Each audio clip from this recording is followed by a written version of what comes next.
We are talking with Mike Kelly, Republican congressional candidate, and you can get involved at 451-1400. Verizon Wireless customers pound for 1400. The New York Times had a piece over the weekend about Afghanistan and how much worse things have gotten there just within the past year.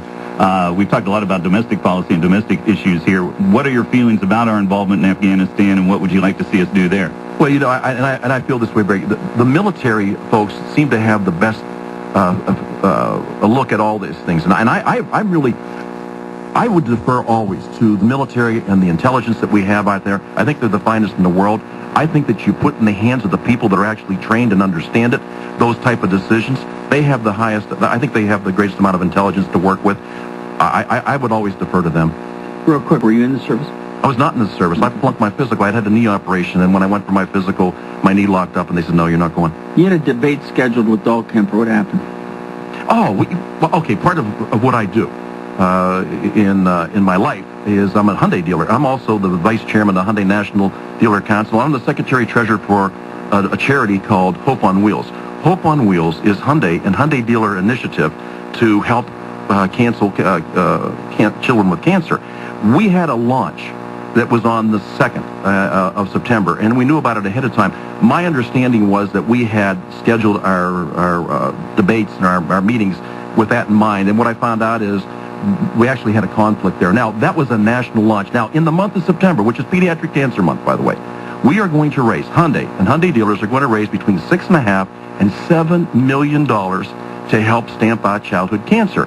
I really thought, in my position as the secretary-treasurer of that and being the spokesperson for the dealers, it was more important for me to be there that day and help launch that program. Now, Hyundai, in the last 12 years, has raised over $14 million. Now, this money goes to doctors who are fighting this. And every day, 36 children hear those words, and those families hear those words, your child has cancer. To me, that was the number one thing in my life at that time. The thing I'm disappointed in is 2 days later, the congressman's office calls us and says, we have to reschedule an event because of a conflict that we have. See, to me, I always look to my heart to figure out what's right. I don't think I have to look what the polls would say. I'm doing what's right for the people that I represent and the people that I care a lot about. I didn't think that was something that took more importance over fighting childhood cancer. How'd you get double booked is my question. Hyundai doesn't give you that much notice? No. Hyundai had given us the information. I think we thought that event was going to take place in the evening. I thought it was a 7 o'clock thing. It was actually, I think, a 10 or 11 o'clock thing. I was in Washington, D.C. that day. I actually, I would have been back in time to do it at night, but I wasn't able to do it. Our press launch that day was 11 o'clock in the morning. So it was a conflict, and it was a choice of what was the best thing at that moment. And I always will defer to things that I think have the most impact. And before we go back to the phones very quickly, I can understand your comment about wanting to defer to the military in terms of what to do there. But in terms of getting us involved there or getting us out of there, that's not the military's decision. That's the decision of the president and the Congress. Yes. So again, should we be there? Should we be there to the extent that we are? Well, I think when the decision was made, Barry, there was overwhelming evidence or belief, and that wasn't just in the United States, but around the world with our allies, that was the place to be, and we saw a total buy-in at that point. Now, hindsight's always 20/20, and I think you can go back and look at almost anything in your life and say, should we have done that or shouldn't we? But at the time, I think the decision was made. It was the decision that they thought was the best at the time. I can't go back. I can't quarterback that. I can't armchair quarterback that. No, but going forward, should we be there? Well, yeah, I think we should be there, and I think there's to the extent that we are. Well, you know what? I guess that comes down to debate. I think we have to do whatever we have to do to protect our citizens and to protect our country. Back to the phones we go, and good morning. You're on Jet Radio 1400.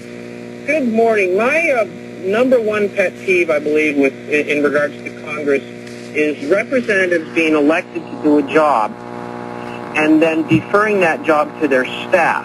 And what I'm referring to is voting for pieces of legislation that they haven't personally read.